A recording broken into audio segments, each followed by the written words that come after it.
Hey everyone, John here from Fort Brewers, and I'm back with another beer review, and we are going back to Bootlegger's Brewery because they provided me with 2 beers, so I'm drinking them both on camera. So this is their Thai Tea Far Out IPA. I was a huge fan, I am a huge fan, they still make that beer, of Far Out IPA. It's a really, really good, like solid like IPA, just classic West Coast tasty IPA. So this one's made with Thai tea. I'm not too familiar with Thai tea. I don't drink a lot of tea, so I don't know what to expect from this. So let's open it up and see what it's like. Okay, so the color on this thing, like, that's just really strikingly bright orange. Wow. It's kind of got a little bit of haze on it, like a little bit of like maybe chill haze. Definitely looks unfiltered, but even the head, I don't know if it comes through on camera. The head even has a bit of an orange hue to it. It's kind of weird. Maybe that's from the tea, I don't know. I've never seen an orange head or a slightly orange head on a beer. Usually with an orange beer, it's, you know, the beer is orange with a white head or whatever. But yeah, let's see what it smells like. Ooh, that smells good. That almost smells like it's like a creamy, like, what am I thinking of? It's like a, it's like a creamy, fruity, like a creamsicle, I guess you could say, a creamsicle.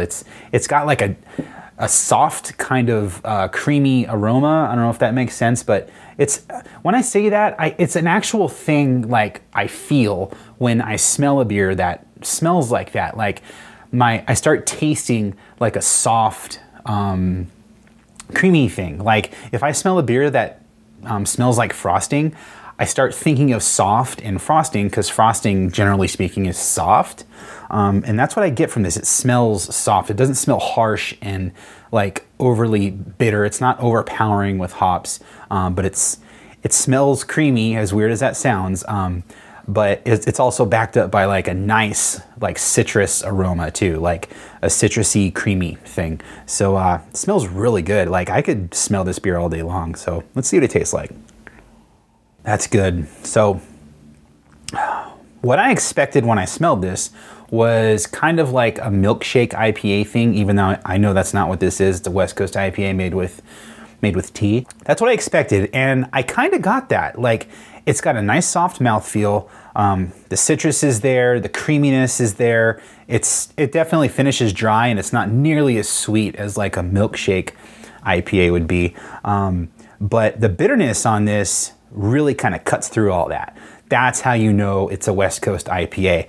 Like, it's not, with those milkshake IPAs, they are on the sweet side. A lot of times they add lactose to them to, you know, amp up the body and amp up the sweetness. And this kind of has that going for it, even though there's no lactose in it. But the hop character in this beer just kind of slices through all that in the middle. So it's got like that creamy mouthfeel. It's a perceived sweetness, I would say, just because of what I'm smelling and what I'm feeling on the mouthfeel, but it finishes dry with a nice, like, hoppy bite. Like, it finishes really clean, really, really tasty. Yeah, man, that is damn good. Fuck, that is good. The whole creamy popsicle kind of thing is what you get from this. I think the carbonation might be a little harsh. I don't know if, maybe it's not the carbonation, I don't know. It's a prickly, bitter thing I'm getting at the end that I don't mind it, but I kind of wish it was a little more subdued. What's the alcohol on this? 7% alcohol. So it's not like, I guess it's getting into the double IPA territory, but I think this could benefit from just a little more like sweetness or perceived sweetness and a little less bitterness, at least in this variation of Far Out. Like Far Out IPA alone, it's fine. Like, it's just a really good West Coast IPA. But I'm guessing because when you add this Thai tea to it, it's adding that creamy, citrusy kind of thing, or at least it's propping it up. And so I would kind of expect this to be a little dialed back on the bitterness and a little more on the bigger mouthfeel sweet side. That being said though, it's a great beer. Like, I would gladly buy a 6-pack of this, and I highly, highly recommend it. This is really good, and I'm like, I'm blown away by how good this is. I did not expect this to be this good. So good job, bootleggers. I'm gonna go out and buy some of this, and thank you for providing me with the can. That's awesome of you guys. Thanks for watching this review, and we'll see you next time.